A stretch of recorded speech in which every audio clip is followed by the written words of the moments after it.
شعبان کا مہینہ چل رہا ہے، یعنی رمضان کی آمد ہے۔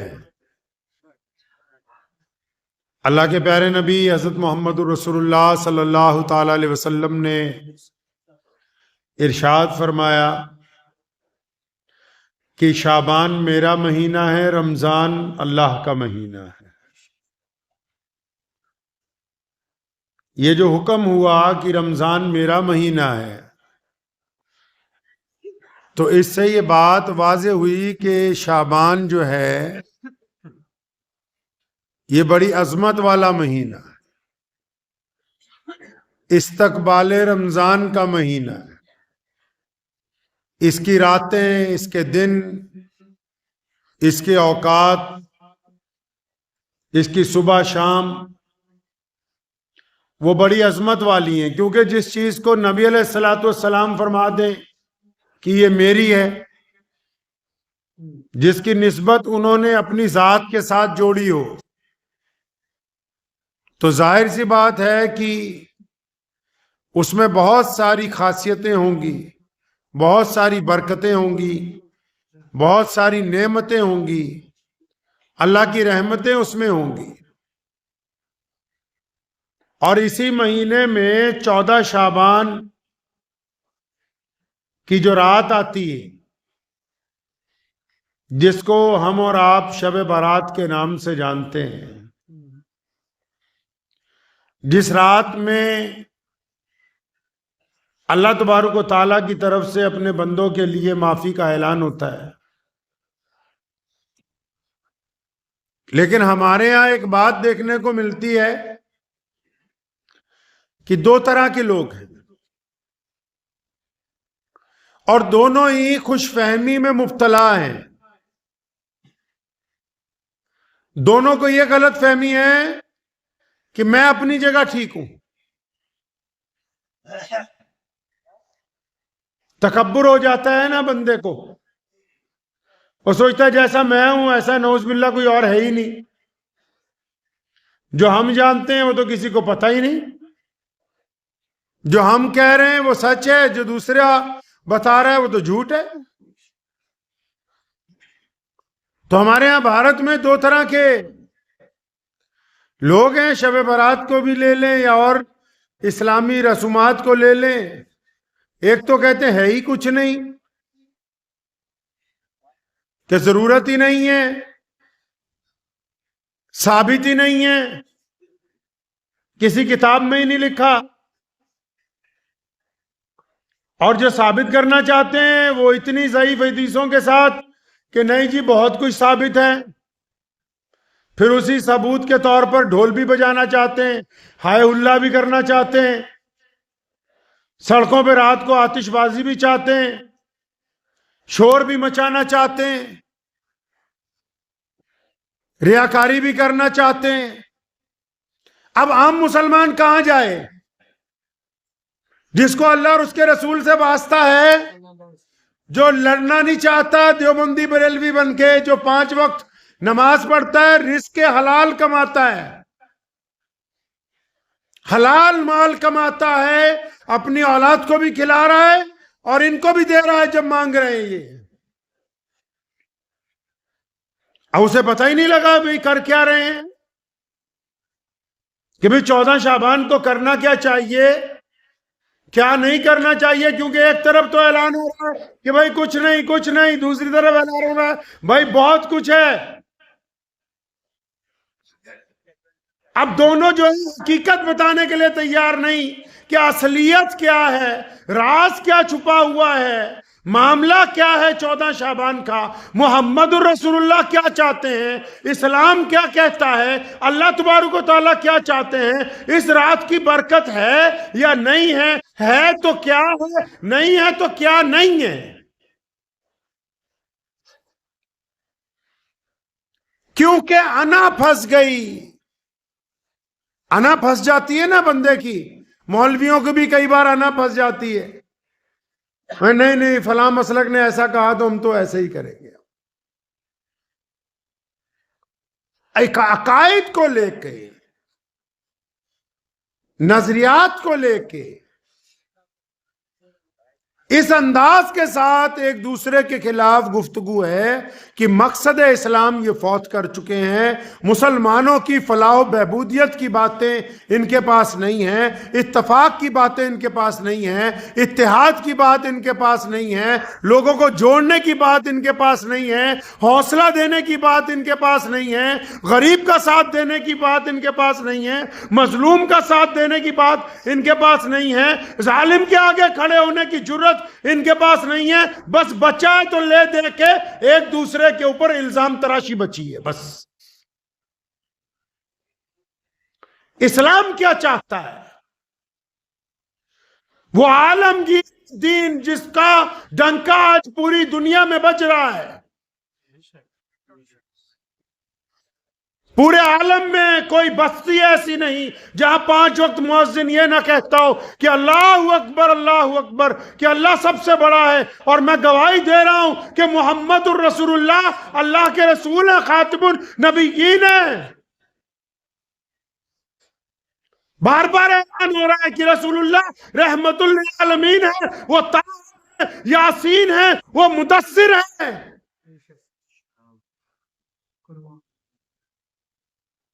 اب یہ بتانے کی بجائے کہ رسول اللہ کیا چاہتے ہیں، رسول اللہ صلی اللہ تعالی علیہ وسلم نے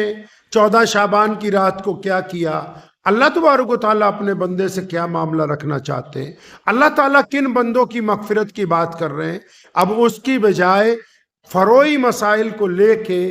جو ضروری تو ہو سکتے ہیں لیکن اس حد تک ضروری نہیں کہ وہ مسلمانوں کو آپس میں لڑائیں، اس حد تک ضروری نہیں کہ وہ ایک دوسرے کی دشمنی دل میں پیدا کریں، اس حد تک ضروری نہیں کہ وہ ایک دوسرے کی طرف زہر کی نگاہوں سے دیکھیں، اس حد تک ضروری نہیں کہ وہ ایک دوسرے کی مساجد میں جانے سے انکار کر دیں۔ ایسے کوئی مسائل جو ہیں وہ اسلام کے اندر کوئی اہمیت نہیں رکھتے۔ پیارے نبی حضرت محمد رسول اللہ صلی اللہ تعالی علیہ وسلم کا فرمان ہے، اور خود نبی علیہ السلام نے 14 شعبان کی رات کو تشریف لے گئے قبرستان میں دعاؤں کے لیے۔ نبی علیہ السلام تشریف لے گئے 14 شعبان کی رات کو دعا کے لیے قبرستان میں۔ اب یہاں یہ بات قابل غور ہے کہ وہ جس قبرستان میں تشریف لے گئے وہاں ان کی والدہ محترم مدفون نہیں ہے، اس قبرستان میں ان کے والد محترم کی قبر نہیں۔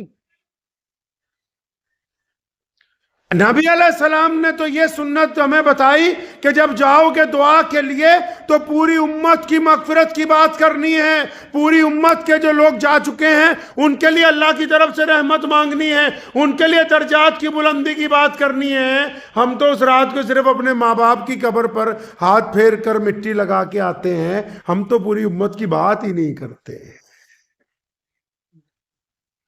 اب پیارے نبی علیہ السلام تو خاموشی سے گئے، ہم تو موٹر سائیکل پہ 3 بندے اور 50 موٹر سائیکل اور ہائے ہلا کرتے ہوئے جب تک نہ جائیں تو ان کی تو شب برات پوری نہیں ہوتی۔ معاملہ یہ ہے کہ جو اس میں اضافے کر رہے ہیں وہ بھی رسول اللہ کے حکم کے مطابق نہیں ہے، جو اس کا انکار کرنا چاہتے ہیں وہ بھی رسول اللہ کے حکم کے مطابق نہیں ہے۔ کون کہتا ہے کہ 14 شعبان کی رات کو اللہ کی رحمت نہیں آتی؟ کون کہتا ہے کہ 14 شعبان کی رات کو مغفرت نہیں ہوگی؟ کون کہتا ہے کہ بندہ اپنے رب کے حضور کھڑا نہیں ہوگا تو فائدہ نہیں ہوگا؟ بلا شبہ ہوگا۔ امام ترمذی نے اس کا ذکر کیا، نبی علیہ السلام کی احادیث موجود ہیں۔ اس رات کو اللہ سے مانگا ہے، اس رات کے لیے ترتیب دی ہے کہ ہاں اپنے رب کے حضور آؤ، لیکن مزے کی بات یہ ہے کہ جن لوگوں کے یہ رات کام نہیں آنے والی، جن لوگوں کا اس رات سے کوئی لینا دینا نہیں، جن لوگوں کا اس رات کو فائدہ نہیں پہنچنے والا، جو اس رات کو مسجد تک بھی آئیں گے تو خالی واپس جائیں گے، ان کا ذکر نہیں کرنے کے لیے تیار، نہ دائیں طرف والے کرنے کے لیے تیار ہے، نہ بائیں طرف والے کرنے کے لیے تیار ہے۔ کیونکہ ہمیں تو دونوں سے چندہ چاہیے بھائی، ہم مکمل کر دیں گے تو پھر معاملہ خراب ہو جائے گا۔ ہمیں تو بس بنا وضو کے منہ میں نعوذ باللہ پان کھا کے داڑھی منڈوں کو نعت پڑھنی ہے، جن کو یہ بھی ادب بھی نہ پتا ہو کہ محمد الرسول اللہ کا جب نام لیا جاتا ہے تو اس کا ادب کیا ہوتا ہے۔ ادب سے بات یاد آئی کہ عالمگیر اورنگزیب رحمۃ اللہ علیہ کا ایک خادم تھا، تو وہ شہزادہ ایران کا کوئی شہزادہ ملنے کے لیے آیا، تو بادشاہ کے محل میں رات کو ٹھہرا، بادشاہ کے بالکل ساتھ والے کمرے میں۔ تو ایک ہفتہ ٹھہرا تو اس نے ایک بات نوٹ کی، پھر اس نے خادم سے پوچھی، خادم کا نام جو تھا یوسف تھا، محمد یوسف۔ تو بادشاہ بعض اوقات رات کو آواز دیتا تھا یوسف، تو خادم بھاگ کے جاتا تھا، پانی کا وضو کا لوٹا تیار کر کے بادشاہ کے حجرے کے اندر جاتا تھا، اور جب بادشاہ حضور آواز مارتے تھے محمد یوسف تو ایسے ہی بھاگتا ہوا جاتا تھا۔ تو شہزادے نے، کیونکہ عالم تھا، آیا علم کے حصول کے لیے تھا، اس نے خادم کو پوچھا یہ کیا بات ہے کہ جب تمہیں آواز مارتے ہیں یہ کہہ کے تم پانی لے کر جاتے ہو، پوچھتے کیوں نہیں؟ پہلے کام پوچھنا چاہیے، تم بھاگ کے پانی لینے کے لیے جاتے ہو۔ تو اس نے کہا حضرت بات یہ ہے کہ میرے یہ جو مربی ہیں انہوں نے یہ معمول زندگی کا بنایا ہوا ہے کہ اگر ان کا وضو ٹوٹ جاتا ہے تو مجھے محمد یوسف نہیں کہتے، کیونکہ یہ رسول اللہ کا ادب کرتے ہیں، بغیر وضو کے لفظ محمد زبان سے نہیں ادا کرتے۔ کہتا جب وضو ٹوٹ جاتا ہے تو جب صرف خالی میرا نام لیتے ہیں تو میں سمجھ جاتا ہوں کہ بادشاہ کا وضو نہیں ہے اور ان کو حاجت ہے وضو کی۔ چلے ہیں محمد الرسول اللہ صلی اللہ علیہ وسلم کا ذکر خیر کرنے کے لیے، اور جو سننے جا رہا ہے نہ اس نے عشاء پڑھی اور نہ سنانے جا رہا ہے نہ اس نے پڑھی۔ 5-10 روپے 500 کے نوٹ محمد الرسول اللہ کی قربت نہیں دلوا سکتے جب تک ان رگوں میں چلنے والا خون کا ایک ایک ذرہ اس بات کی گواہی نہ دے کہ یا رسول اللہ ہمارے ماں باپ، ہماری اولاد، ہمارا مال، حتیٰ کہ ہماری جان جو ہے وہ آپ کے لیے قربان ہے۔ جب تک یہ خون گواہی نہیں دے گا تب تک عشق نہیں ہو سکتا۔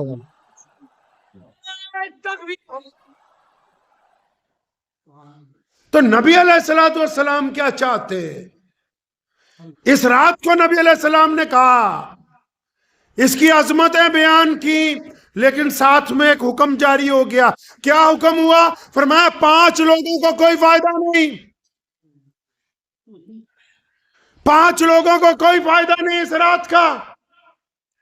جو 5 لوگ آئیں گے اللہ سے مانگنے کے لیے ان کو کوئی فائدہ نہیں۔ کون؟ فرمایا مشرک جو اللہ کی ذات میں کسی کو شریک ٹھہرائے۔ پھر یا رسول اللہ اور کون؟ فرمایا چگل خور جو بلا وجہ لوگوں کی چگلیاں کرتا پھرتا ہے۔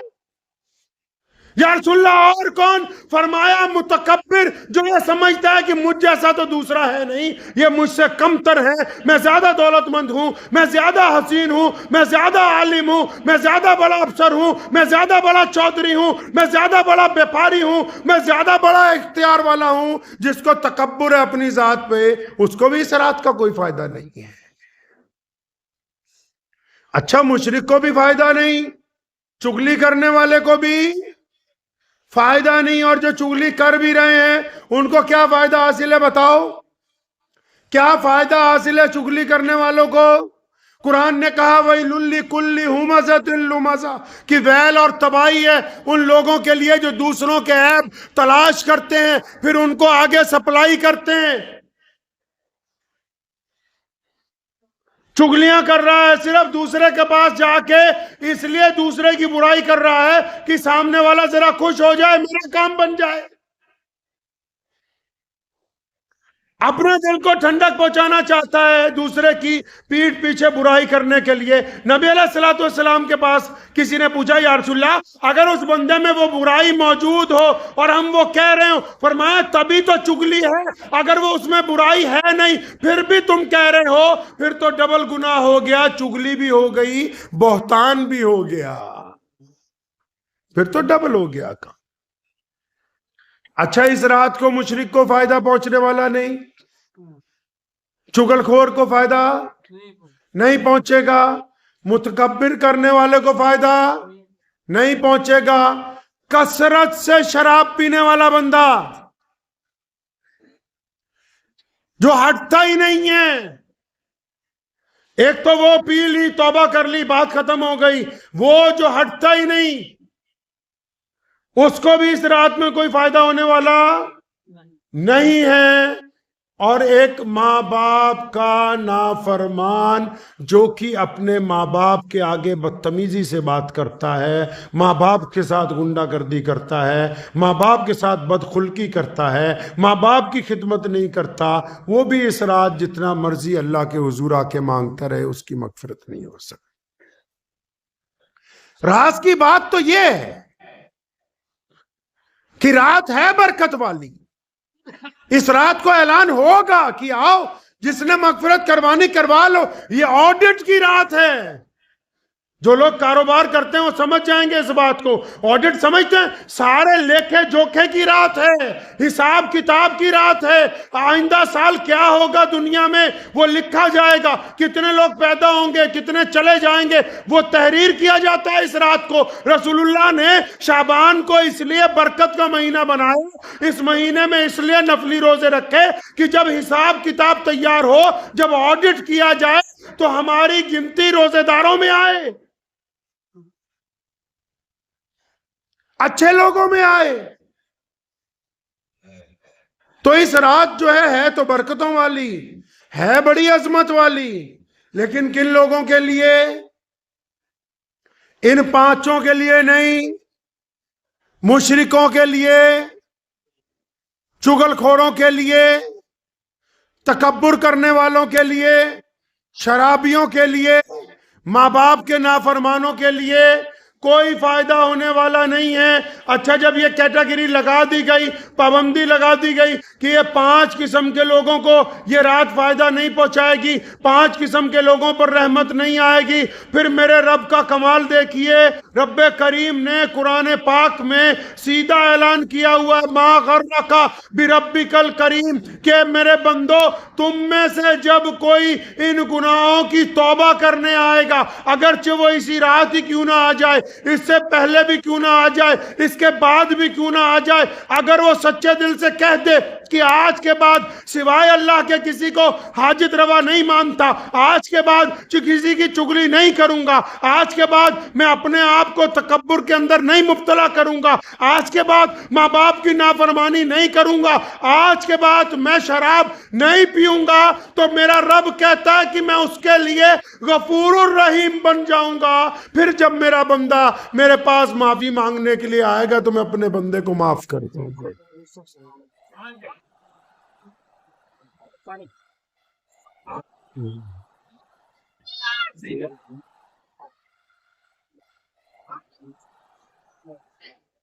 پھر جب معافی مانگنے کے لیے آئے گا، اللہ فرماتے ہیں پھر ہم معاف کر دیں گے۔ تو معافی کے متعلق لکھا ہے محدثین نے،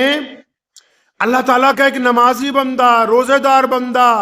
حاجی بندہ، متقی بندہ، جس نے کبھی کوئی گناہ ہی نہیں کیا، وہ والا بندہ، مخلص بندہ، عبادت گزار بندہ، وہ جب دعا میں اپنے رب کو پکارتا ہے نا کہ یا اللہ میری مدد فرما، اللہ تعالیٰ کہتے ہیں لبیک، بھئی میں تیرے ساتھ ہوں۔ اللہ فرماتے ہیں لبیک کہ میں تیرے ساتھ ہوں، گھبرانا نہیں،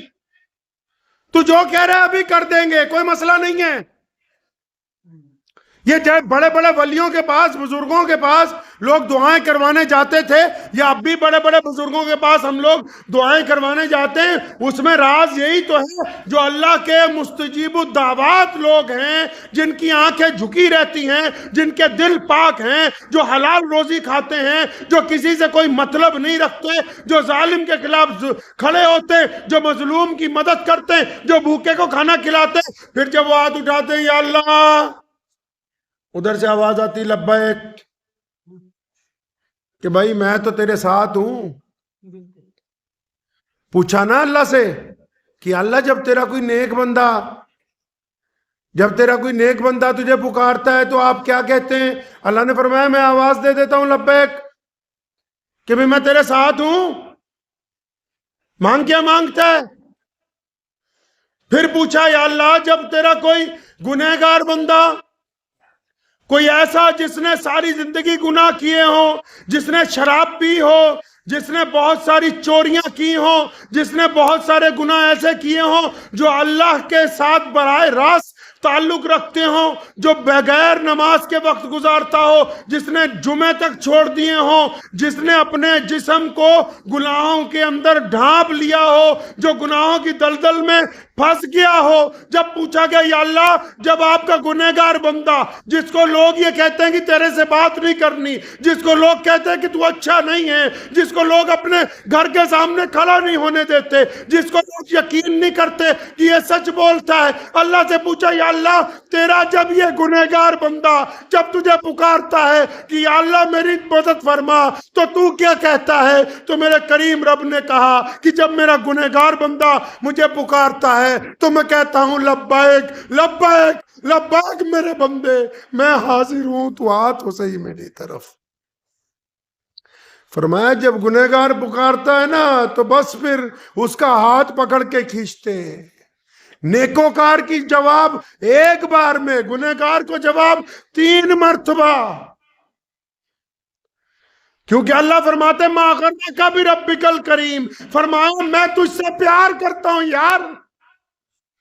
لوگ تو شرابی سے نفرت کرتے ہیں، لوگ چوروں سے نفرت کرتے ہیں، لوگ ڈاکوؤں سے نفرت کرتے ہیں، لوگ بے ایمانوں سے نفرت کرتے ہیں، اور لوگ اچھے لوگوں سے ملنا چاہتے ہیں۔ میرے رب کی کریمی یہ ہے کہ جب یہ گناہ میں ملوث لوگ اپنے رب کی طرف آنا چاہتے ہیں تو میرا رب ان کو کہتا ہے ما غرک بربک الکریم، کہ میں تو تجھ سے پیار کرتا ہوں، تو آ جا میری طرف ایک دفعہ۔ اللہ فرماتے ہیں کہ میں تو معاف کرنے کے لیے تیار۔ باقاعدہ یہ لفظ ہے قرآن پاک میں کہ تجھے کس چیز نے دھوکے میں ڈالا؟ اپنے رب کی طرف سے۔ تیرا رب تو تیرے سے پیار کرتا ہے، تیرے سے محبت کرتا ہے تیرا رب۔ وہ کب چاہتا ہے کہ بھائی تو پریشان رہے؟ تیرے رب نے کب چاہا کہ تو دکھی ہو؟ تیرے رب نے کب چاہا کہ تو پریشانیوں کے اندر وقت گزارے، کہ تجھے بیماریاں لگی رہے؟ اللہ کریم تو چاہتے ہیں کہ میرا بندہ میری طرف آئے۔ اب بندہ ہی اپنے رب کی طرف منہ نہ کرے تو کیا کر سکتے ہیں؟ یہ جو رات آئے گی نا، یہ بار بار نہیں آتی ہے۔ کتنے لوگ پچھلے سال ہمارے ساتھ تھے؟ پیچھے پلٹ کے دیکھا کرو، کبھی پیچھے دیکھو، پچھلے 20-25 سال جو گزر گئے، کتنے ہمارے دوست تھے جو آج ہمارے ساتھ نہیں ہیں؟ ماں باپ میں سے کون کون نہیں ہیں؟ پڑوسیوں میں سے کون کون نہیں ہیں؟ جن سے لین دین کرتے تھے ان میں سے کون کون نہیں ہیں؟ کس غلط فہمی میں مبتلا ہے؟ پیچھے دیکھتے کیوں نہیں؟ دیکھو نا پلٹ کے، بچوں میں سے، بوڑھوں میں سے، جوانوں میں سے، کوئی لکھوا کے تھوڑی لایا کہ 80 سال 90 سال جینا ہے۔ پیچھے پلٹ کے دیکھو تو صحیح، کتنے لوگ ہمارے ساتھ تھے یار کل تک، جن کے ساتھ ہم گپے مارتے تھے، گھومنے پھرنے جاتے تھے، کاروبار کرتے تھے، شادیوں میں ملتے تھے، ایک دوسرے کے ساتھ خوشگوار باتیں کرتے تھے۔ دیکھو تو صحیح، آج وہ قبرستان میں ہزاروں ٹن مٹی کے نیچے ہیں۔ یہ رات بار بار آنے والی تھوڑی ہے۔ اس رات کو کرنے کی بات تو یہ ہے کہ رات کو بندہ عشاء کی نماز جماعت کے ساتھ اپنے گھر کے علاقے کی مسجد میں پڑھے۔ عشاء کی نماز، عشاء کی نماز رات کو اپنے گھر کے علاقے کی مسجد میں جماعت سے پڑھے، کچھ دیر بیٹھے، ذکر و اذکار کرے، گھر جائے، پھر تنہائی میں اپنے رب کے ساتھ بتاؤ تو صحیح، اگر کوئی خاص بات کسی سے کرنی ہو، اگر آپ کو وزیر اعلیٰ سے ملنا ہو، آپ کو کسی افسر سے ملنا ہو، کہتے نہیں کہ مجھے 5 منٹ الگ سے چاہیے، تو یہ کیسے ممکن ہے کہ تم جب اپنے رب سے اپنی بات کرنا چاہتے ہو تو وہ شور شرابے کے درمیان ہوگی؟ اس رات تو کچھ وقت نکالنا ہے جب آپ ہو اور آپ کا رب ہو۔ آپ کی بات ہو، آپ کا رب سننے والا ہو، آپ اپنے گناہوں پر شرمندگی کا اظہار کریں، آپ اپنے گناہوں کے اوپر اپنی گردن کو جھکائیں، اپنی پلکوں کو گیلا کریں، آپ اپنے گناہوں کے اوپر اپنے رب سے معافی مانگیں۔ ہونا تو یہی چاہیے جو سنت طریقہ ہے کہ نماز جماعت سے ہو، اور پھر اس کا اذکار کے ساتھ بندہ اپنے گھر پہ ہو، پھر اپنے گھر میں بھی اپنے گھر والوں سے علیحدہ ہو جائے، کسی کمرے میں، چھت کی ایک نکڑ پر، کہیں ڈیوڑی میں ایک طرف بیٹھ کے اپنے رب کے ساتھ باتیں کرے، اپنے رب کا ذکر کرے، اس کی ثنا بیان کرے، کہے زبان سے کہ تیرے علاوہ عبادت کے لائق ہے ہی کوئی نہیں، تجھ سے زیادہ غفور الرحیم کوئی نہیں۔